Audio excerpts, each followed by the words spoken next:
तो आपको पता ही होगा कि टैक्स बेसिकली दो तरह के होते हैं, डायरेक्ट टैक्स एंड दूसरा इनडायरेक्ट टैक्स। डायरेक्ट टैक्स वो टैक्स होता है जो टैक्स डायरेक्टली गवर्नमेंट को पे किया जाता है, जैसे कि income tax. And indirect tax वो टैक्स होता है जो किसी और के पर्सन थ्रू गवर्नमेंट को पे किया जाता है, जैसे कि GST. Direct tax income and profit पे लगता है और indirect tax goods and service पे लगता है। तो हम इनकम टैक्स के बारे में थोड़ा और जान लेंगे, जिसमें हम आज आपको इनकम टैक्स हेड्स के बारे में बताएंगे, टैक्स रेट के बारे में बताएंगे, डिडक्शन एंड टीडीएस के बारे में बेसिकली इन्फॉर्मेशन शेयर करूंगा। सो जैसा कि मैंने पहले आपको बताया कि इनकम टैक्स डायरेक्ट टैक्स होता है जो कोई इंडिविजुअल या अदर एंटिटी अपनी इनकम और प्रॉफिट पर गवर्नमेंट को पे करता है। एंड इनकम टैक्स उसी इनकम पर पे किया जाता है जो प्रीवियस ईयर में अर्न की होती। चलिए यह जान लेते हैं कि इनकम टैक्स में प्रीवियस ईयर और एसेट्समेंट ईयर का क्या मतलब है। प्रीवियस ईयर और फाइनेंशियल ईयर वो ईयर होता है जिस ईयर में एक एसेट्स इनकम अर्न करता है, जो स्टार्ट 1 अप्रैल से होता है और एंड 31 मार्च को होता है, और जिस ईयर में इनकम एसेट्स की जाती है and income tax return file की जाती है, जिसे कहते हैं एसेट्समेंट ईयर। फॉर एग्जाम्पल के लिए अभी चल रहा है जुलाई 2023, तो previous year and financial year होगा 1 अप्रैल 2022 से लेकर 31 मार्च 2023।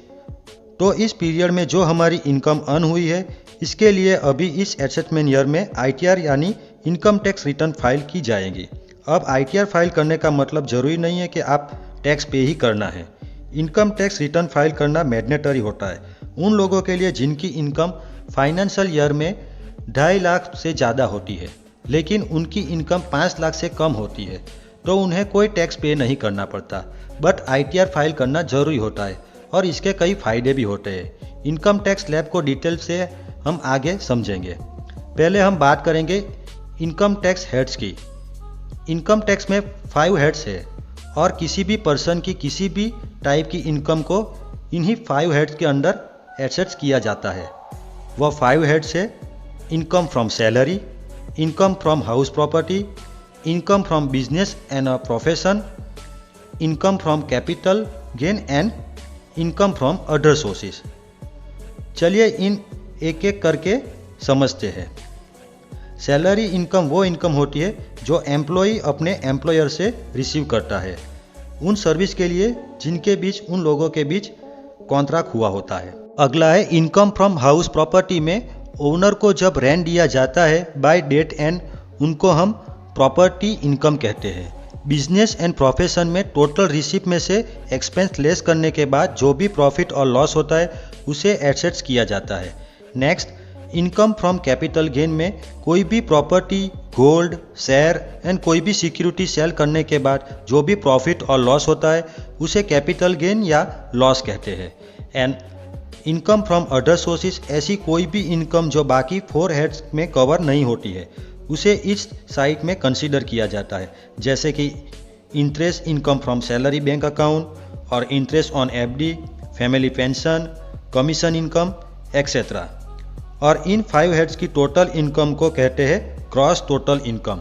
अब हम बात करते हैं डिडक्शन की। डिडक्शन वो एक्सपेंस और इन्वेस्टमेंट होती है जो ग्रॉस टोटल इनकम में से रिड्यूस किए जाते हैं, जैसे कि life insurance, medical insurance, mutual fund, tuition fees for children etcetera.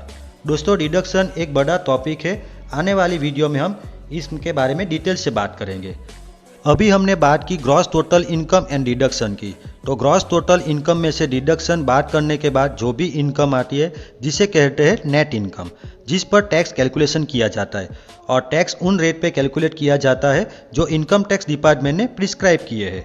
Income tax department ने जो स्लैब प्रिस्क्राइब किए है वह टैक्स इंडिविजुअल एंड एचयूएफ के लिए है, जिसके अकॉर्डिंग 2.5 लाख तक की इनकम पर कोई टैक्स पे नहीं करना पड़ता है। 2.5 लाख से 5 लाख तक की इनकम पर 5% टैक्स लगता है, 5 लाख से 10 लाख रुपए पर 20% टैक्स लगता है और 10 लाख से ज़्यादा इनकम पर 30% टैक्स लगता है। इंडिविजुअल को और एक बेनिफिट दिया गया है जिसे कहते हैं रिबेट। जिनकी इनकम 5 लाख तक होती है उन्हें 12,500 रुपये तक का रिबेट मिलती है, जिसका मतलब यह है कि 5 लाख रुपये तक की इनकम पर कोई टैक्स पे नहीं करना पड़ता है।